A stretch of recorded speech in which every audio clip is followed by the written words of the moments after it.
Say hi. Say hi, Jabbar. Hello. Hello. Welcome your faces back to a brand new video. So this time we went to Cambridge and we went to my partner's friend's wedding, as seen above. Now I shan't show you too much, it's obviously a very personal event, but I wanted to briefly introduce you to the wedding, and also I took this opportunity to go see Cambridge, so I did a bit of a vlog around Cambridge. It's very interesting. Right, stay tuned for that. And I'm gathering you've all got your phones on silent because she's already done that bit for you. Aristoteles, will you promise to love, respect and cherish Abby? Will you comfort and support her in times of need and share your laughter in times of joy? Will you remain loving, faithful and true to her throughout your lives together? Perfect.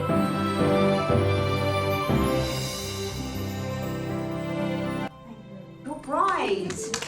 Hey!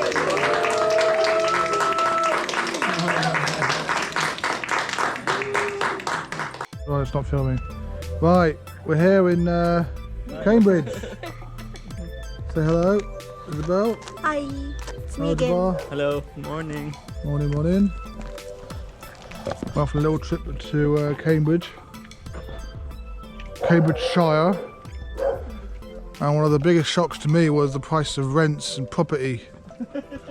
I'm not gonna lie, it's even for renting it costs almost double sometimes what I'm paying my mortgage and bills up north.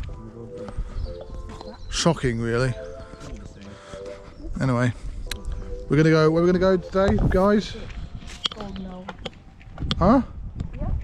Well, Where are we gonna go today? Saying it's getting cold. it's getting cold now. Where are we gonna go today? Rutherford's punting. Hunting. And I thought visiting. punting was. Oh, you can already do that. You don't need to. You don't need to train for it. Can I go to check it? Can I hold on to all your properties? I'm cold. We literally just stepped out the car, and she's cold. Easy. And it's a beautiful day. It is June the 2nd. It is 25 degrees. My partner is freezing. It's 17 degrees. 17 degrees, my buttocks. Oh, we'll have to walk back.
How dare you make a joke about it? So if all of us.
Welcome Vox to Cambridge.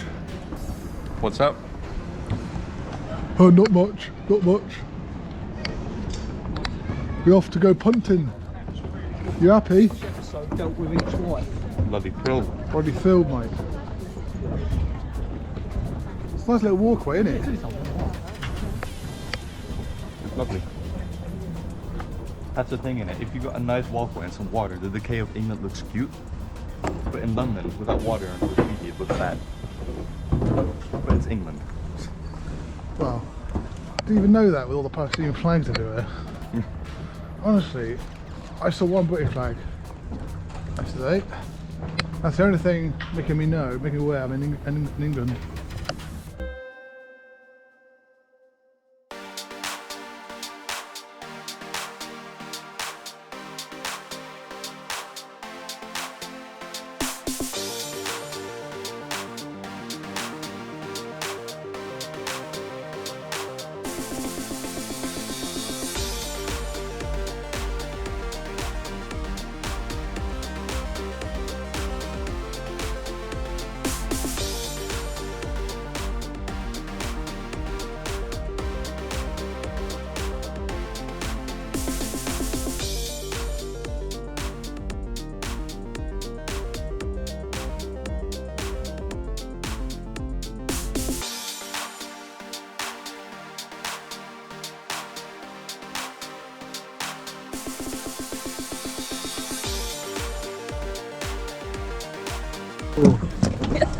Hey, there we go. Yeah, group of two.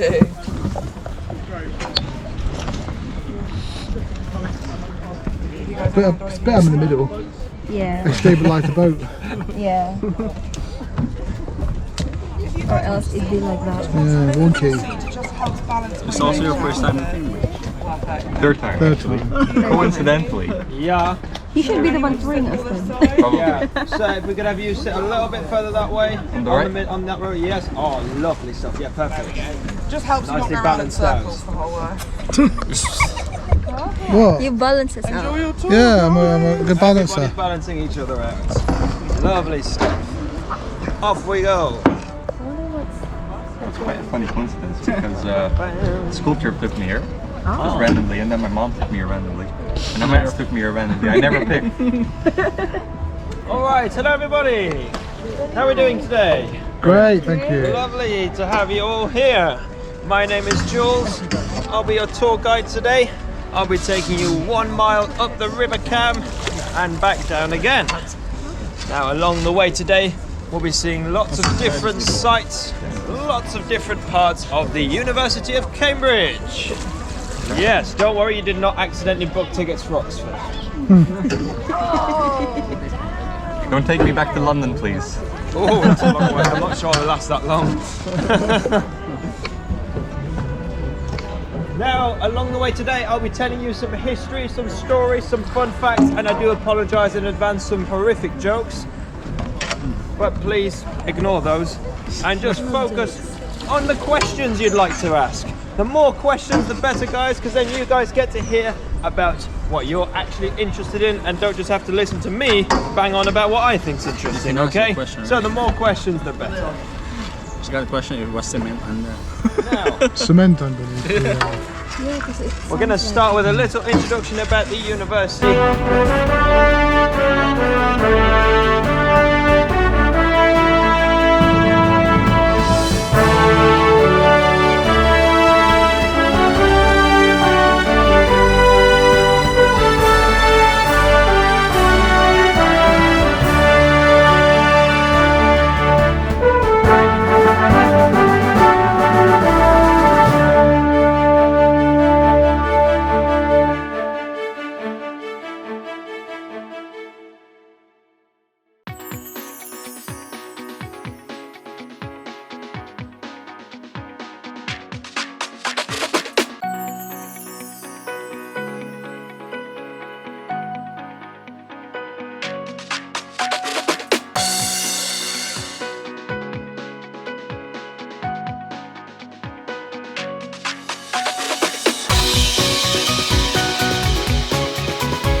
Yeah. Nice. Okay, lovely.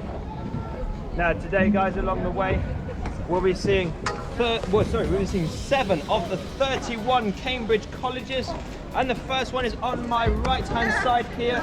This is Magdalen College. Now, Magdalen is a bit of a strange name, especially because that's only the way it's pronounced as well. It's actually spelt Magdalene. Oh. Yes, here in Cambridge, Magdalene is pronounced Magdalen. I know, it's very odd. The most likely reason for this strange pronunciation is thanks to the founder of Magdalen College being a guy called Thomas Audley. Now, Thomas Audley, not a nice man. He loved himself a little too much, which also made him very unpopular. For example, people say that only one person came to his funeral, and that was the priest, because he had to. He was also buried in a very large, very well decorated tomb. It's not just a grave, it's a huge tomb. It takes up about half of a small church. And this tomb was designed by none other than himself. He did not trust anyone to do a good enough job for him, so he took matters into his own hands and designed his own tomb. A very rare move. I've not heard of anyone else do that. It shows how much he loved himself, which is also why when he came here to Cambridge and he founded Magdalen College, he originally wanted to name it after himself, Audley College, but the university said no, you have to name it after somebody from the Bible. So the biblical figure that he chose was Mary Magdalene, hence the spelling Magdalene College. But Thomas Audley couldn't let go of not having his name included in the name of the college, and so he was a little sneaky and he changed the pronunciation from Magdalene to Magdalen to still have his name included. If you listen carefully, you can hear it hiding in there. Magdalen, Audley, Magdalen, Audley. We even have some early documents from the college where they spelt Magdalen phonetically with his name literally inserted in the middle. They spelt it M. Audley in. Not very subtle about it. It's a little canal, this isn't it? Yeah, look at that. Now the colleges here in Cambridge, they have one main job, and that is to look after the students in their day-to-day lives. And so that includes things like accommodation and food and some of the sports and the societies.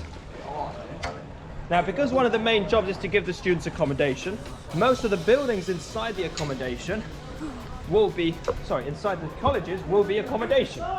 And all these accommodation buildings in Cambridge, they have the same name. They're all called something court.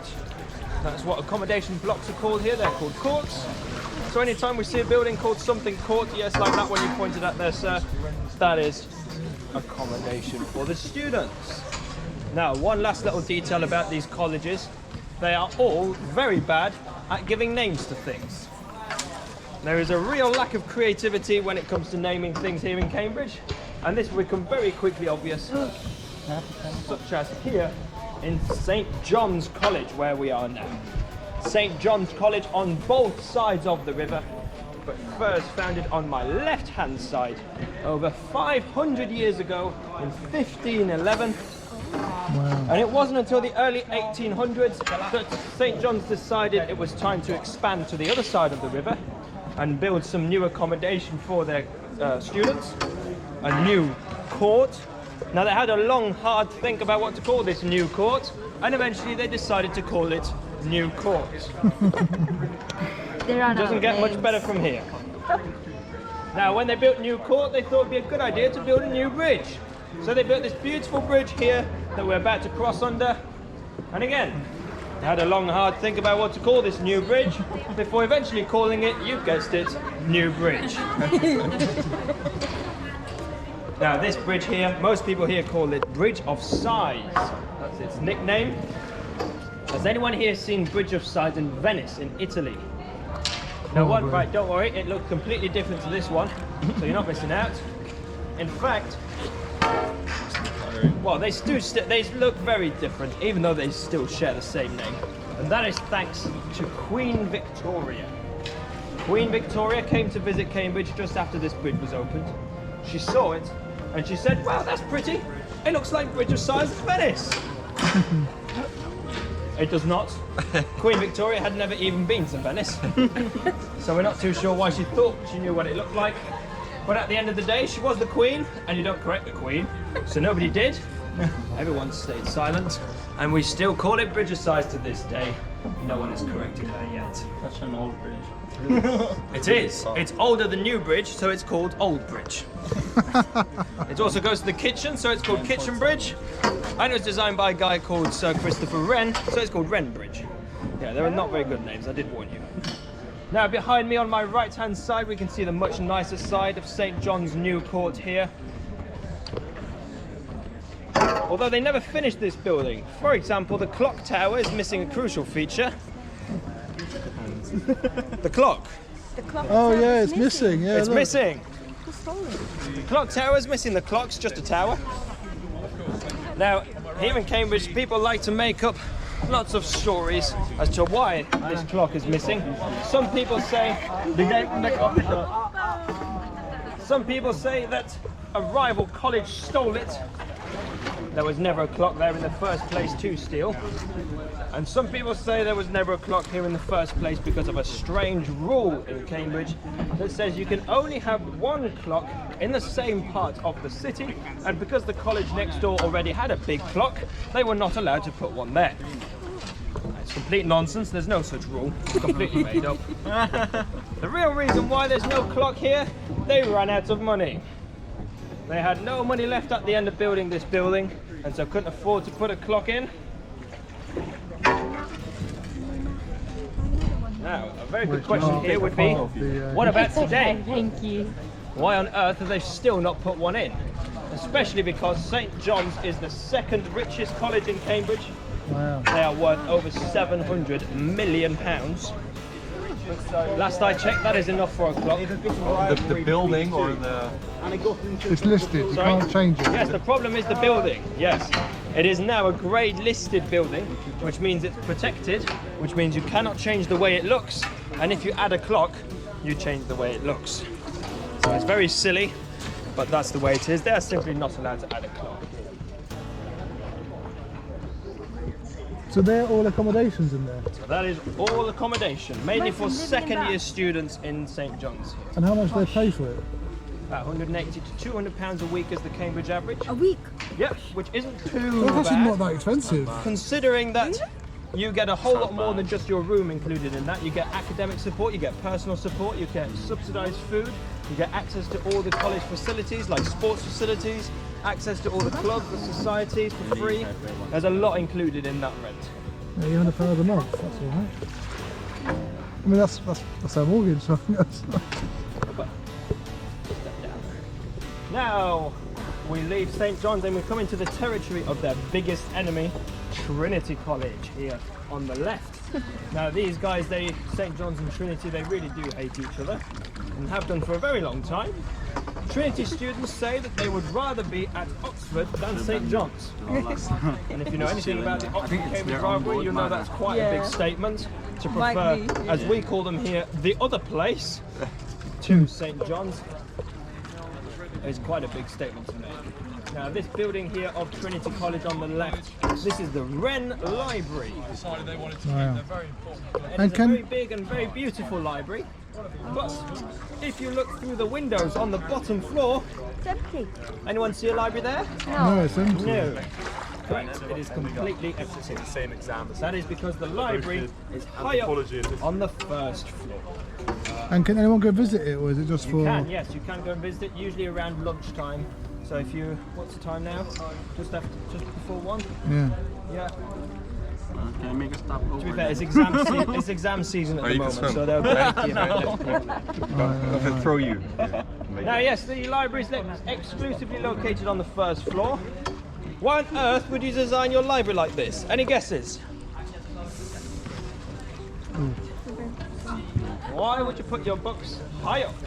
Case of flooding. Flood risks, thank you very much. Yes. Oh, look at Brilliant. that. 5 bonus points for you, madam. Gryffindor. Yes, there's a prize at the end for the winner. You get to stay extra 5 minutes on Yeah, here you while we get get to home. swim in the river. Yes, thanks to the flooding, Cambridge is very, very, very, very, very flat. which means when the river floods, everything will flood with it. And that would include the books of the library here had they not been placed higher. When's the last time that happened? Last time that happened was 1947, Right.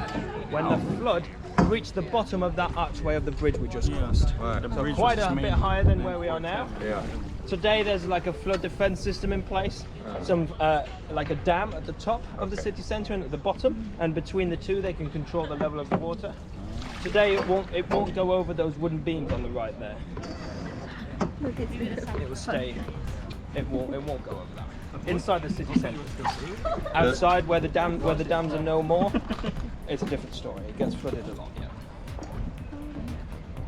Has that had any unintended consequences? Well, outside of the city centre, people are very much used to it, Okay. and the buildings are mostly designed to deal with it. Okay.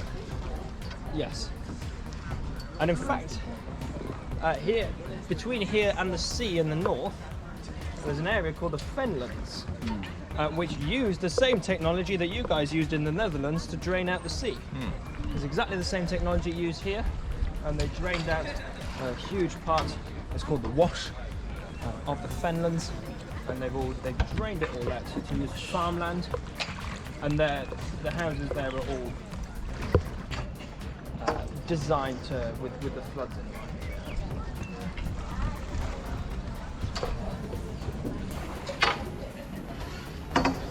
Now we are leaving Trinity College, and we're coming to our next college on my left-hand side here. This is Trinity Hall. Very similar name to Trinity College, but Trinity Hall is very much its own separate college from Trinity College. And in fact, Trinity Hall here is nearly 200 years older than Trinity. Wow. It's cool. Now, will One you swim very in this? famous man who studied here at Trinity Hall is Professor Stephen Hawking. Oh. Yes. He went to the other place for Yeah, I thought he went to undergraduate, Oxford. Yeah. and then he came here for the rest of his career. So we'll forgive him for going to Oxford at first. He was a PhD student here at Trinity Hall, and then he was a professor at Compton Keys College.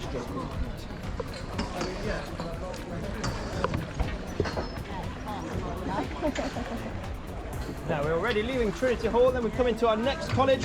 Gardens on the right, buildings on the left. This here is Clare College.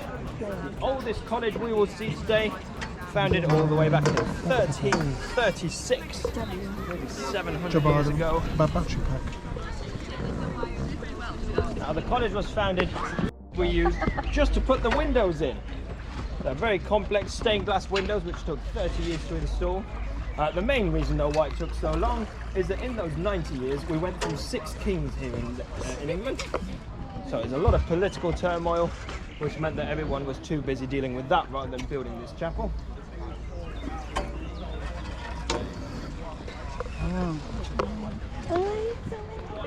Now, You should have bought our bread. friends from China in the front. Hi guys, you know the poet Su Jimo?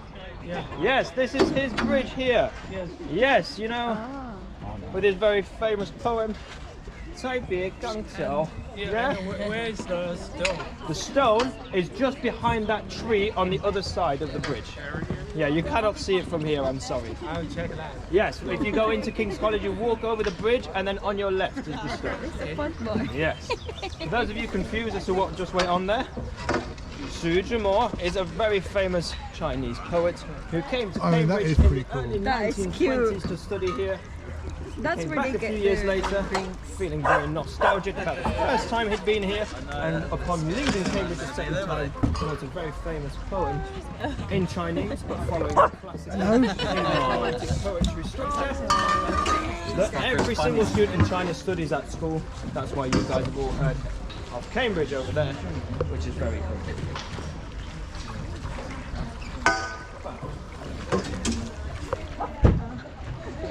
Sick.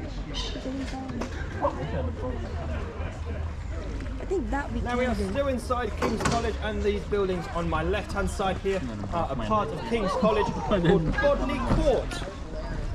Now the students who live here in Bodwick Courts are very lucky, not just because they get to live in such a beautiful building, but also because they get a bedroom and a living room each. Wow. Yes. Like Hogwarts. Which college was this? This is still King's. That's quite big.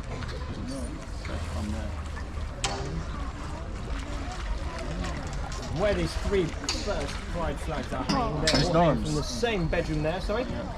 I was going to say if they're dorms, dormitories. They are dorms, yes. There's That's one room. One room. It's for one student, yeah, it's 2 rooms behind 3 windows for one student.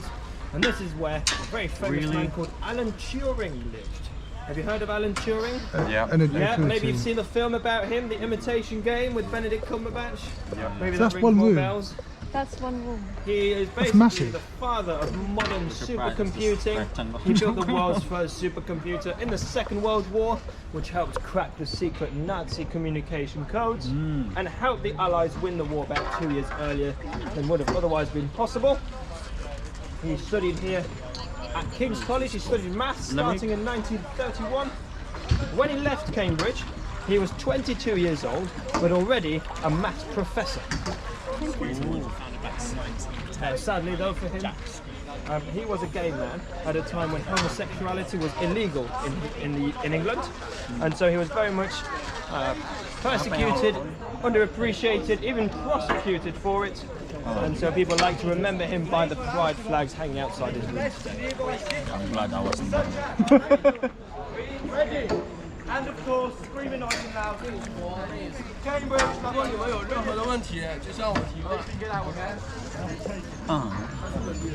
That's so cute. And the little kids. That must be a rich school, but So these guys are all students. yeah, I think so. Now, here we are now inside Queen's College on both sides of the river. And this bridge here in front of us is made of wood. And it's got the great name. Would anyone like to try and guess? Wooden Bridge. Wooden Bridge. Thank you very much. Wow. We're so geniuses. We should attend Cambridge. Yes, it's called the Wooden Bridge officially, but most people here call this the mathematical bridge, thanks to its clever engineering. For example, even though it is a round, curved bridge, all the pieces of wood inside the bridge are completely straight. Take out any piece of wood, follow it along, you will see it is completely straight, even though it forms a part of a rounded bridge. Smaller windows, effectively, you'll be paying less for the sunlight that enters into your house. That is where the famous pasta is from. Not dialect, it's a very popular myth.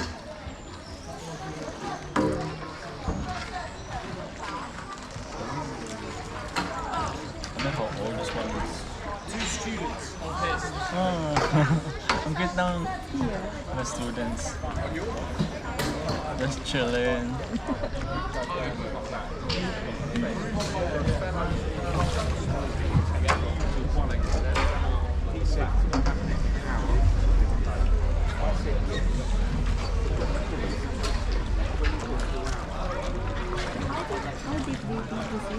How deep is the canal? About 2 meters 2 on meters. average. It is a river though. Oh, It it's is actually a river. It does operate much like a canal now though, because yes, there are buildings all the way up and down, which means it doesn't really follow its natural flow. It can't. Yes, from Royston. So about 15 minutes of train. Kept in on both sides. Oh, we're turning around. Alright, that's it for this episode. Hope you enjoyed. And stay tuned for more episodes where I'll be showing around the town of Cambridge and wonderful historic buildings we go visit. Right, catch you later. Bye.